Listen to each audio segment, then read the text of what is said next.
हिंदू धर्म ग्रंथों में शुंभ और निशुंभ की कथा का विशेष उल्लेख मिलता है। ये दोनों असुर अत्यंत बलशाली और क्रूर थे, जिन्होंने देवताओं को पराजित करके स्वर्ग पर अधिकार कर लिया था। लेकिन अंततः मां दुर्गा ने अपने विकराल रूप में इनका संहार किया।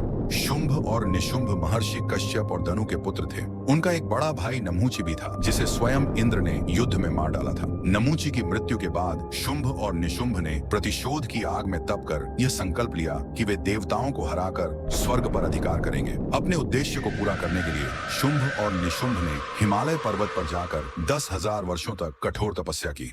वे दिन रात तप में लीन रहे, कठिन साधनाएं की और अंततः ब्रह्मा जी प्रसन्न होकर उनके सामने प्रकट हुए।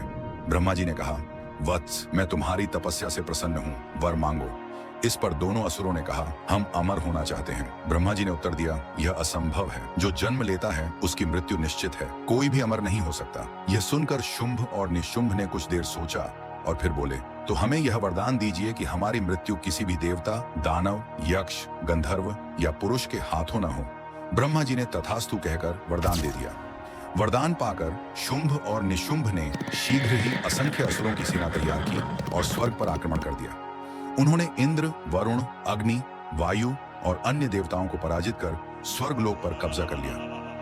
इंद्रासन पर शुंभ बैठा, स्वर्ग की अप्सराएं उनकी दासियां बन गईं। संपूर्ण देवता भूमिहीन होकर पृथ्वी पर विचरण करने लगे। पृथ्वी पर चारों ओर असुरों का आतंक फैल गया। यज्ञ, हवन और धार्मिक अनुष्ठान बंद हो गए। धर्म का ह्रास होने लगा। जब कोई उपाय नहीं बचा तो देवताओं ने भगवान विष्णु और महादेव की शरण ली। उन्होंने कहा, हे प्रभु, शुंभ और निशुंभ के अत्याचारों से हम सभी त्रस्त हैं। भगवान विष्णु ने उत्तर दिया, यह कार्य माता दुर्गा करेंगी।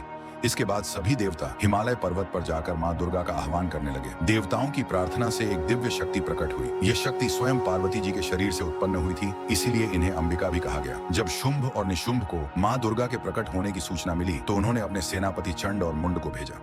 चंड और मुंड मां दुर्गा के सौंदर्य को देखकर मोहित हो गए और उन्होंने कहा, तू इतनी सुंदर है, क्यों ना हमारे स्वामी शुंभ और निशुंभ की रानी बन जाए। मां दुर्गा ने मुस्कुराते हुए उत्तर दिया, जिसने मुझे युद्ध में पराजित कर दिया, मैं उसी से विवाह करूंगी। यह सुनकर चंड और मुंड क्रोधित हो गए और उन्होंने मां दुर्गा पर आक्रमण कर दिया। इस घटना के बाद मां दुर्गा ने अपने काली रूप को प्रकट किया और उन्होंने चंड और मुंड को मार डाला। चंड और मुंड की मृत्यु से क्रोधित होकर शुंभ और निशुंभ ने अपनी विशाल सेना के साथ मां दुर्गा पर आक्रमण कर दिया। उनके साथ धूम्रलोचन, रक्तबीज और अनेक दैत्यों की सेना थी। सबसे पहले शुंभ ने धूम्रलोचन को भेजा, लेकिन मां दुर्गा ने केवल एक हुंकार से ही उसे भस्म कर दिया। इसके बाद निशुंभ ने रक्तबीज को भेजा। रक्तबीज का वरदान था कि जहां उसकी एक बूंद रक्त गिरेगी, वहीं से एक नया रक्तबीज जन्म ले लेगा। मां दुर्गा ने इस समस्या का हल निकालने के लिए मां काली को प्रकट किया। मां काली ने रक्तबीज का सारा रक्त पी लिया और उसका वध कर दिया।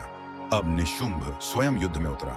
मां दुर्गा ने अपने त्रिशूल से उस पर प्रहार किया, जिससे वह भूमि पर गिर पड़ा, लेकिन वह तुरंत फिर खड़ा हो गया। मां दुर्गा ने अंततः उसे अपने खड्ग, तलवार से मार डाला। अब केवल शुंभ ही बचा था। उसने कहा, हे दुर्गा, तू अकेले ही हमारी विशाल सेना का वध कर रही है, यह उचित नहीं है। मां दुर्गा ने उत्तर दिया, मैं अकेली नहीं हूँ, समस्त देवताओं की शक्तियां मुझ में समाहित हैं।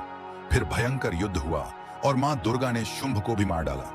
शुंभ और निशुंभ के मरते ही देवताओं ने विजय की घोषणा की। इंद्र ने पुनः स्वर्ग पर अधिकार कर लिया। धर्म की पुनः स्थापना हुई और संसार में सुख शांति लौट आई।